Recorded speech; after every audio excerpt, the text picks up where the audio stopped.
महाराष्ट्रातील number 1 TV channel आवाज TV, आवाज आपल्या सर्वांचा।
भाऊ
त्या प्रमाणात केळी असेल, त्यानंतर पपई असेल, मोठ्या प्रमाणात द्राक्ष असेल, आपण खानदेशातले आता मंत्री पण झालेले आहात, तर त्या पद्धतीने कसं नियोजन राहील?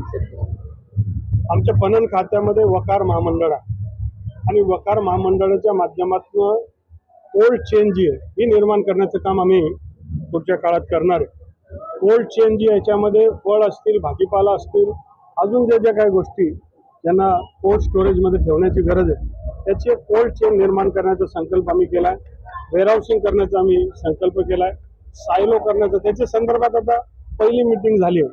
थोडा कालावधी मला लागेल, परंतु येणाऱ्या काळात शेतीमाल जवळपास 25% शेतीमाल हा नाशवंत होत असतो. नाशवंत सगळा माल आहे, तर 25% फेकावा लागतो. कधी शेतावर सोडून फेकला जातो, कधी ट्रकांमधनं पडतो, कधी बाजारपेठच्या ठिकाणी पडतो. तर 25% जरी माल वाचवता आला तरी हजारो कोटी रुपयाचं शेतकऱ्यांचं मी फायदा करून देऊ शकतो. आणि आमचे शेतकरी बांधवांचं तुम्हाला करावं लागेल. मी एक शेतकऱ्याचा मुलगा आहे आणि म्हणून माझ्या शेतात निंबू आहे, पेरू आहे, डाळिंब आहे. ज्यावेळेस ते पिकतात त्याला विकणं किती कठीण आहे ते मी स्वतः जवळून पाहिलेलं आहे. आणि म्हणून त्यांचं विपणन करण्यासाठी, त्यांना मार्केटिंग करण्यासाठी सरकार म्हणून, एक पालक म्हणून आम्ही शेतकऱ्यांच्या बाजूने उभं राहू आणि त्यांचा माल बाजारपर्यंत पोहोचण्यासाठी तो रस्ता इतका सोपा नाही, परंतु त्यांना केवळ महाराष्ट्राची मार्केट नाही, देशाची मार्केट उपलब्ध करून देऊ. आणि देशाने जगातले जिथे जिथे आमचा माल जाईल तिथे तिथे घेऊन जाण्याचा आमचा प्रयत्न राहील. कोकणातला आंबा हा जगात जाईल, डाळिंब, केळी, आमचे पेरू, आमचे बोरं, संत्रा, जे जे काय असेल हे सारे जगाच्या बाजारपेठवर नेण्याचा आमचा प्रयत्न आहे. रोजच्या ताज्या घडामोडींसाठी आवाज टीव्हीला सबस्क्राईब करा आणि बेल आयकॉन प्रेस करा.